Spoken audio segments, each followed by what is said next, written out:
அல்ஹம்துலில்லாஹ். அல்லாஹ்வின் மிகப்பெரும் கிருபையால் 5வது தின தராவீஹ் தொழுகையை நாம் முடித்துவிட்டு அமர்ந்திருக்கிறோம். அல்லாஹ் ஜல்ல ஷானஹு வ தஆலா மீதம் இருக்கக்கூடிய நோன்பையும் சரியான முறையில் வைப்பதற்குரிய தௌஃபீக்கை நம் அனைவருக்கும் அல்லாஹ் நசீபாக்குவானாக. ரமலானினுடைய காலத்தில் நம்மளே அறியாமல் ஏதேனும் சிறு பெரு தவறுகள் ஏற்பட்டிருந்தால் அல்லாஹ் தன் மிக பெரும் கிருபையால் மன்னித்து அருள் புரிவானாக. அப்போ தராவீஹ்க்கு பிறகு வரக்கூடிய இந்த தொடர் பயானில் பெருமானார் ஸல்லல்லாஹு அலைஹி வஸல்லம் அவர்களுடைய வாழ்க்கை வரலாறில் அவர்கள் பிரசவத்தின் போது எத்தனை பெண்மணிகள் இருந்தார்கள், அந்த சிறு அமலில் சேர்ந்து இருந்ததின் காரணத்தினால் அவர்களுடைய வம்சவழியை அல்லாஹ் எப்படி கபூல் செய்தான், எப்படி அல்லாஹ் உயர்த்தினான் என்பதை பார்த்தோம். அதற்கு அடுத்து பெருமானார் ஸல்லல்லாஹு அலைஹி வஸல்லம் அவர்கள் சரியாக கிபி 571ஆம் ஆண்டு பெருமானார் ஸல்லல்லாஹு அலைஹி வஸல்லம் ரபியுல் அவ்வல் பிறை 12இல் திங்கட்கிழமை அதிகாலையில் பெருமானார் பிறக்கிறார்கள். இது பொதுவாக எல்லாருக்கும் தெரிந்த விஷயம்தான். அப்ப ரசூலுல்லாஹ் வயிற்றில் இருக்கும் பொழுதே 6 மாதம் நிறைவடைந்திருக்கும் பொழுது அவர்களுடைய தந்தை அப்துல்லா, பெருமானார் ஸல்லல்லாஹு அலைஹி வஸல்லம் அவர்கள் தந்தை அப்துல்லா வியாபார நிமித்தமாக ஷாம் தேசத்திற்கு செல்ல வேண்டிய சூழ்நிலை. வரலாற்று ஆய்வாளர்கள் சொல்றாங்க, ஆமினா அம்மையாருக்கு அப்பொழுது வயது 24. இப்பொழுதுதான் புதிதாக திருமணம் நடைபெற்றிருக்கிறது. அப்துல்லா ஒரு வாலிபராக இருக்கிறார். அரபுலக தேசத்தினுடைய வளமை என்னவென்றால், புதிதாக திருமணம் முடித்தவர்கள் தன்னந்தனியாக வியாபாரத்திற்கு வெகு தூரம் செல்வது கூடாது. அரபுகள் எல்லாம் தடுத்துருவாங்க. அரபு தேசத்திலே வேறு ஒரு வியாபார கூட்டம் சென்றதென்றால் அந்த கூட்டத்தோடு சேர்ந்துதான் செல்ல முடியுமே தவிர தனியாக ஒரு புதிய திருமணம் முடித்தவர் வியாபாரத்திற்கு செல்ல வேண்டாம் என்று தடை செய்வார்கள். அப்ப அப்துல்லாஹ்விற்கு ஆசை, வியாபாரத்திற்கு கிளம்ப வேண்டும். புது தம்பதியாக இருக்கிறோம், இப்பொழுதுதான் திருமணம் முடிந்திருக்கிறது. பெருமானார் கருவுற்று இருக்கிறார்கள், ரசூலுல்லாஹ் வயிற்றிலே இருக்கிறார்கள். இந்த நேரத்தில் வியாபாரத்திற்கு செல்ல வேண்டும் என்ற ஆசை இருந்தாலும் எதிர்பார்த்து கொண்டே இருந்ததை போல ஒரு நல்ல ஒரு வாய்ப்பு ஒன்று அமைந்தது. அந்த நேரத்தில் மக்கமா நகரத்திலே வியாபார கூட்டம் ஒன்று ஷாம் தேசத்தை நோக்கி பயணமாக இருக்கிறது. இதை கேள்விப்பட்ட பெருமானாரினுடைய தந்தை அப்துல்லா வாலிபர் வேகமாக தன்னுடைய மனதில் தன் மனைவியை விட்டு பிரிவது பெரிய கவலை என்றிருந்தாலும் கூட சம்பாதிக்க வேண்டும் என்ற ஒரு ஆசையும் தேட்டமும் அவர்களுக்கு இயல்பாகவே இருந்தது. அந்த நேரத்தில் அந்த பயண கூட்டத்தை விட்டுவிட்டால் அடுத்த முறை பயண கூட்டம் கிளம்புவது எப்பொழுது என்று சொல்ல முடியாது. எனவே இந்த பயண கூட்டத்திலே நாம் கிளம்ப வேண்டும் என்று கவலையோடு தன் மனைவி, ஆசை மனைவி, புதிதாக திருமணம் முடித்த ஒரு மனைவியை விட்டு பிரிவதற்கு மனம் இல்லாத நிலையிலேயே அப்துல்லா அந்த வியாபார கூட்டத்தோடு ஷாம் தேசத்தை நோக்கி பயணமாகிறார். பயணமாவதற்கு முன்னதாக மனைவி அழுகிறார், போகாதீங்க என்று அழுகிறாங்க. இந்த அப்துல்லா சொல்லுகிறார், வேறு வழி இல்லை, இதை விட்டுவிட்டால் அடுத்த கூட்டம் எப்பொழுது வரும் என்று சொல்ல முடியாது. எனக்கும் உன்னை விட்டு பிரிவது கஷ்டமாக இருந்தாலும் இப்பொழுது நாம் சென்று ஆக வேண்டும். அடுத்து நான் உன்னை விட பல மடங்கு இந்த மக்கமா நகரத்திற்கு வருவதற்கு நான் ஆசையோடு இருக்கிறேன். அந்த காலத்தில் மக்காவினுடைய ஒரு வளமை என்னவென்றால், வியாபார கூட்டத்திற்கு போயிட்டு வியாபாரம் எல்லாம் முடிச்சுட்டு தன் சொந்த நாடுகளுக்கு மக்காவிற்கு திரும்பும் பொழுது மக்காவினுடைய எல்லையிலேயே அந்த மக்கள் மேலதாளத்தோடு அந்த வியாபாரிகளை வரவேற்பார்கள். அந்த இடத்துல கொட்டு கொட்டி அடிப்பாங்க, ட்ரம்ஸ் இதெல்லாம் பயன்படுத்தி அந்த நேரத்தில் மேலதாளத்தோடு வியாபாரிகளை ஊருக்குள் அழைத்து கொண்டு வருவார்கள். கவிதைகள் படித்து கொண்டு அழைத்து வருவாங்க.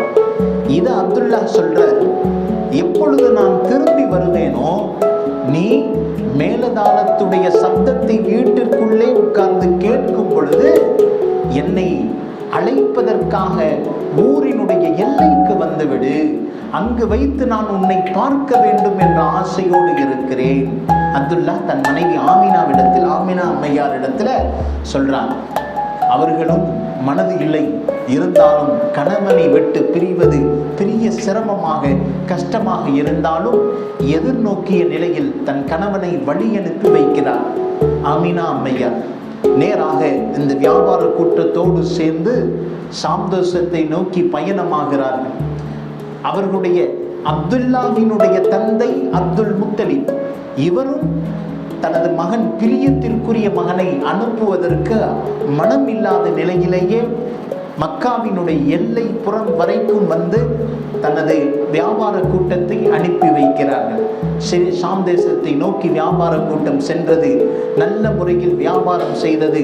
திருப்பி மக்காவிற்கு வந்து கொண்டிருக்கும் பொழுது அந்த பக்கத்தில் இருந்த யஸ்ரிப் என்ற தேசம், யஸ்ரிப் என்று சொன்னால் இப்பொழுது இருக்கக்கூடிய மதீனா மாநகரம், அந்த மதீனா மாநகரத்திற்கு அருகாமையில் வரும் வியாபார கூட்டம் வரும் பொழுது இந்த அப்துல்லாவிற்கு கடுமையான காய்ச்சல் ஏற்படுகிறது. கடுமையான காய்ச்சல். அந்த வியாபார கூட்டத்தில் இருப்பவர்கள் எல்லாம் சொல்கிறார்கள், உங்களுடைய உறவினர்கள் மதீனா மாநகரத்தில் இருக்கிறாங்க, நீங்க எங்களோடு சேர்ந்து பயணமாகி வந்தால் உங்களுக்கு கஷ்டம் ஏற்படும்.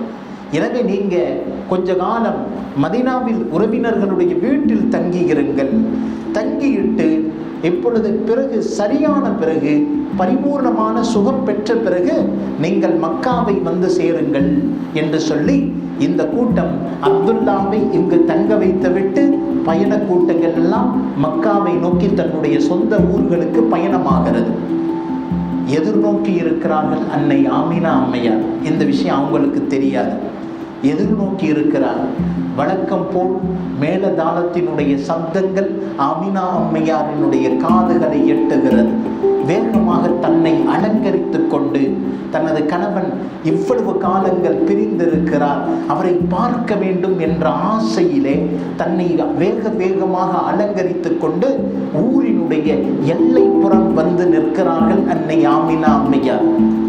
பெருமானார் வயிற்றில் இருக்கிறார், அதுவரைக்கும் பிரசவமாகவில்லை. ஊரினுடைய எல்லைப்புறத்தில் வந்து நிற்கிறார்கள். வியாபார கூட்டங்கள் கொஞ்சம் கொஞ்சமாக கண்களுக்கு தெரிகிறது.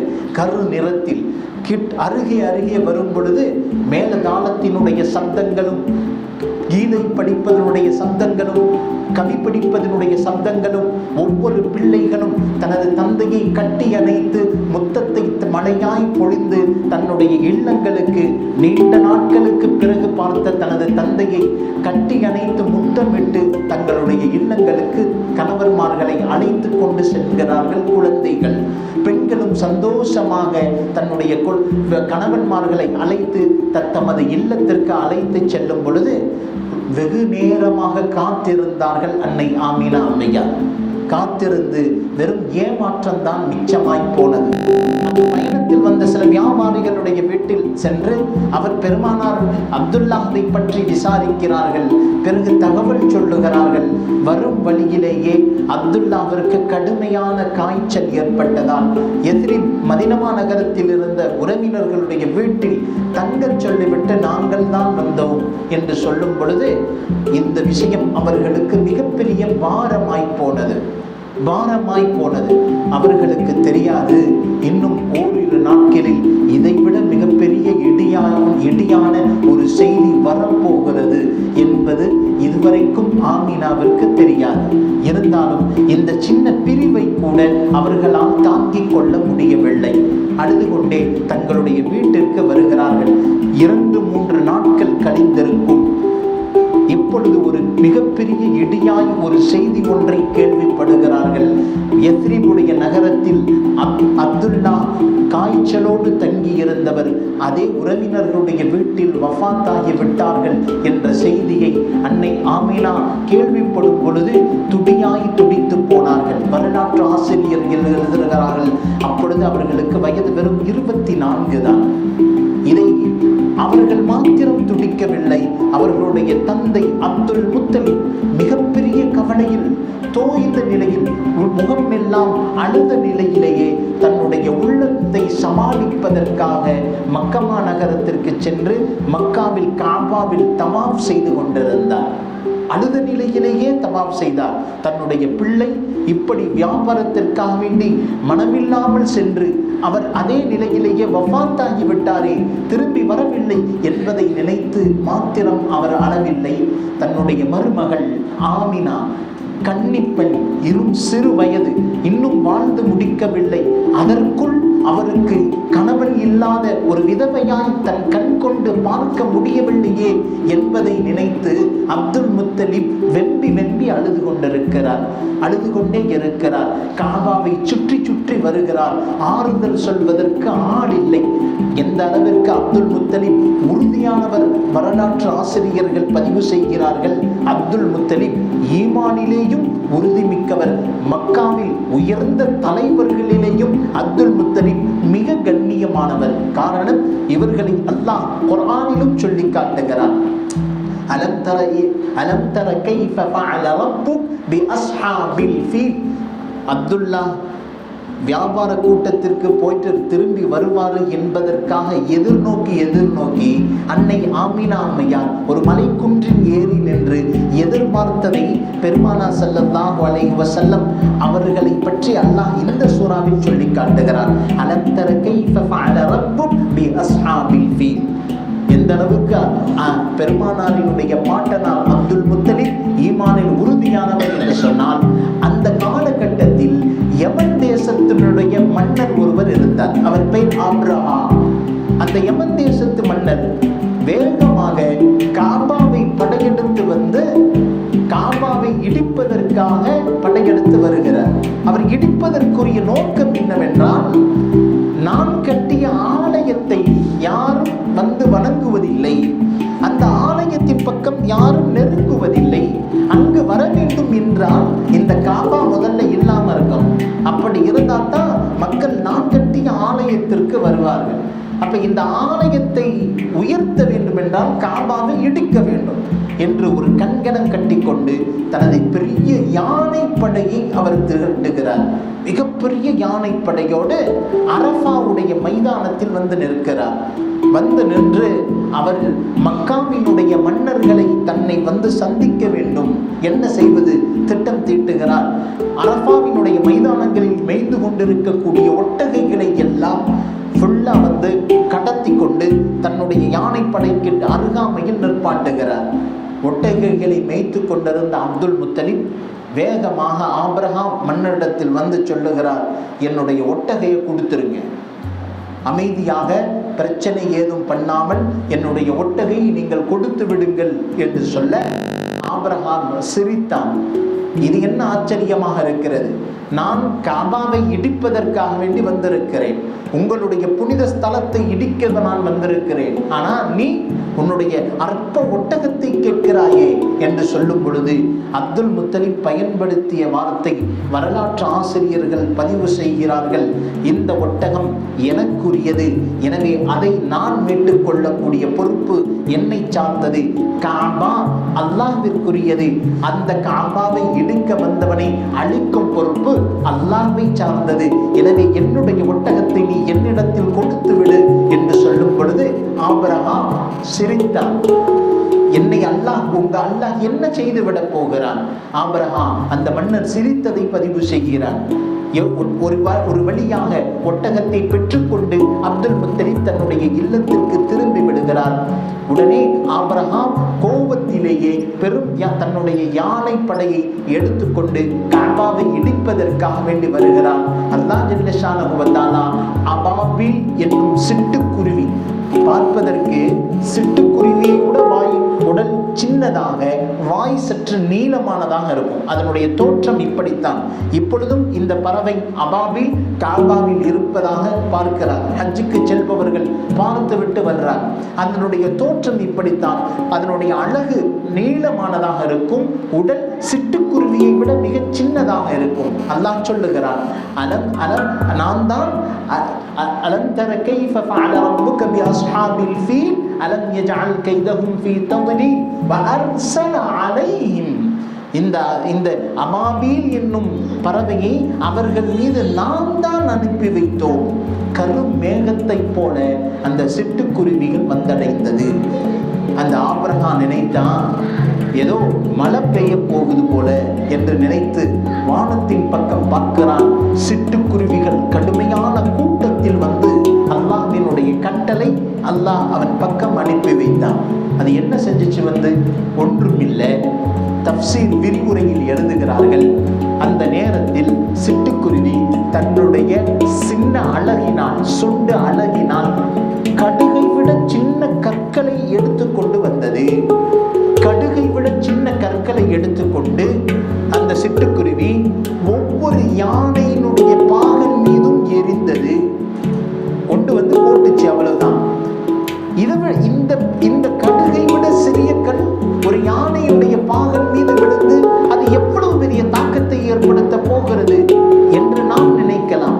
விரிவுரையில் எழுதி காட்டுகிறார்கள், அந்த கடுகை விட சின்ன அந்த கல் இருக்கிறதே, அது சிட்டுக்குருவியினுடைய நாக்கில் அல்லாஹ் கொடுத்தான். அந்த கடுகை விட சின்ன கல் கடுமையான சூடு உடையதாகவும் ஒரு பொருளின் மீது விழுந்து விட்டால் அந்த பொருளை துளையிட்டு கொண்டு பூமியினுடைய நடுப்பாகம் வரைக்கும் செல்லக்கூடிய தன்மையை அந்த கல்லுக்கு அல்லாஹ் கொடுத்திருந்தார்.